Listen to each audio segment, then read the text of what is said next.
L'invité de Béatrice Rulle ce matin, 6 minutes avec Carlos Maruga, conseiller aux États concernant le PS qui souhaite une adhésion par étape à l'Union européenne. Bonjour Carlos Maruga. Bonjour. Mettez-vous juste bien en face du micro. Le PS a donc pris un papier de position pour une adhésion par étape à l'Union européenne. Est-ce que tout va bien au sein du Parti socialiste ?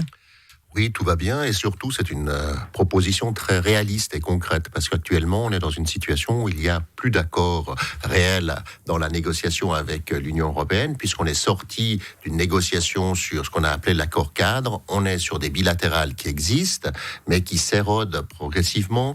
On n'a plus de participation pour les universités, les pôles de recherche au grand programme Horizon Europe et donc on a une détérioration des éléments dans le rapport avec l'Union européenne et à terme c'est une détérioration et de l'attractivité de nos universités et aussi de la place économique. Donc il faut relancer le processus. Mais tout de même, Carlos Maruga, s'il y a bien un sujet en Suisse qui ne fait pas débat, c'est que les Suisses ne veulent pas adhérer à l'Union européenne. Un électeur suisse sur 7 se disait favorable à cette adhésion en 2019. C'était lors du dernier sondage sur la question.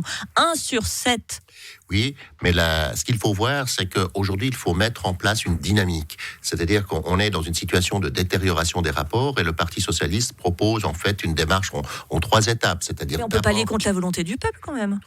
D'abord, un accord qui est un accord à court terme pour qu'on puisse accéder à Horizon Europe et donc les pôles de recherche, les universités puissent intégrer. On participe à la cohésion de l'Europe avec une contribution. Deuxième, période, c'est un accord qui sera un accord cadre ou quelque chose qui le ressemble, et ensuite on entame l'adhésion, une perspective à terme. J'aimerais juste vous dire qu'aujourd'hui, effectivement, il y a beaucoup de Suisses qui sont critiques, mais l'Union européenne a évolué.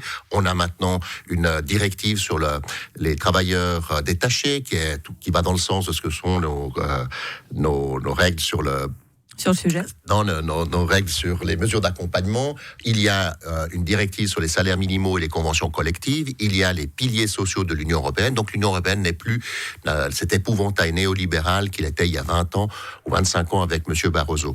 Par ailleurs, il faut aussi constater que si on n'est pas proche de l'Union européenne, on est coupé dans beaucoup de domaines. Je parlais tout à l'heure de la recherche avec Horizon Europe, mais vous avez aussi maintenant tout le problème de la fourniture d'électricité et de gaz. L'Europe s'occupe d'elle-même et puis elle laisse la Suisse comme pays tiers dans un deuxième temps. Et pourquoi vouloir à tout prix l'adhésion ? On avait des accords, on avait des bilatérales. Alors certes, elles sont en pleine renégociation, mais on avait ces bilatérales qui fonctionnaient très bien. Pourquoi pas ne pas relancer ce processus qui convient à tout le monde ? Mais le processus de bilatéral, il est en cours, il a été bloqué. Nous avons 120 accords avec l'Union européenne. L'Union européenne a sollicité de la Suisse qu'il y ait une espèce d'accord chapeau qui puisse régler l'ensemble de ces 120 accords. On ne veut plus avoir pour chaque accord un comité qui se réunit et qui décide, etc. Et là, nous avions des négociations qui ont abouti à un projet d'accord cadre et le Conseil fédéral a décidé de sortir des négociations alors que le document était finalisé. Et depuis lors, il n'y a pas de nouvelles propositions. Et l'Union européenne, en fait comprendre que s'il n'y a pas une volonté vraiment de négocier quelque chose de nouveau, il n'y a pas de raison de faire des cadeaux. Et par exemple, avec Horizon Europe, maintenant il y a aussi l'équivalence en matière de produits de la medtech, de la médecine, des techniques médicales, où tout ce qui est produit en Suisse, pour aller sur le marché européen, doit être certifié.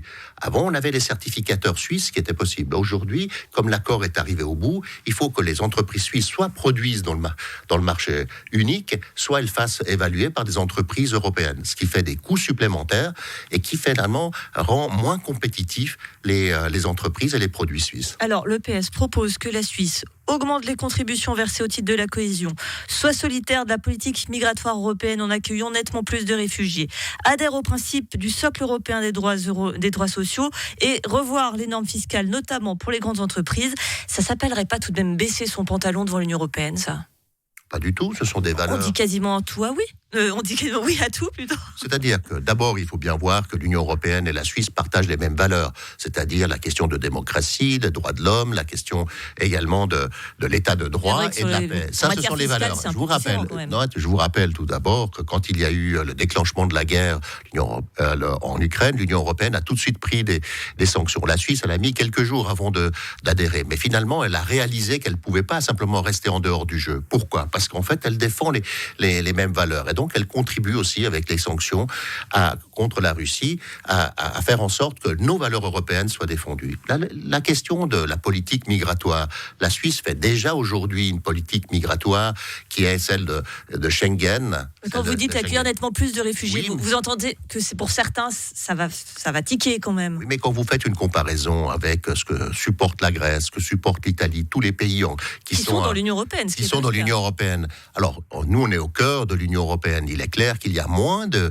réfugiés qui arrivent. Donc, il faut une nouvelle clé de répartition. D'ailleurs, Madame Keller-Souter, la ministre du département de justice et police, qui participe aux réunions ministérielles, elle est favorable au fait qu'il y ait un changement dans le système Dublin, ce qui fait que c'est pas là où on a déposé la première, on s'est fait enregistrer qu'on doit faire la demande d'asile, parce que sinon c'est tout en Grèce, c'est tout en Espagne, en Italie, et puis les pays du Nord, naturellement, bénéficient du fait qu'il n'y a pas cette première demande qui est faite dans leur pays. Et là, il faut plus de solidarité. Là, nous poussons pour qu'il y ait cette solidarité.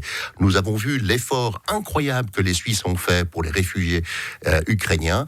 Et je pense qu'après la crise ukrainienne, on peut tout à fait imaginer qu'il y a un effort, pas aussi important, mais un effort plus important qui a été fait les dernières années pour des réfugiés qui arrivent d'Afghanistan ou d'autres lieux où il y a des guerres.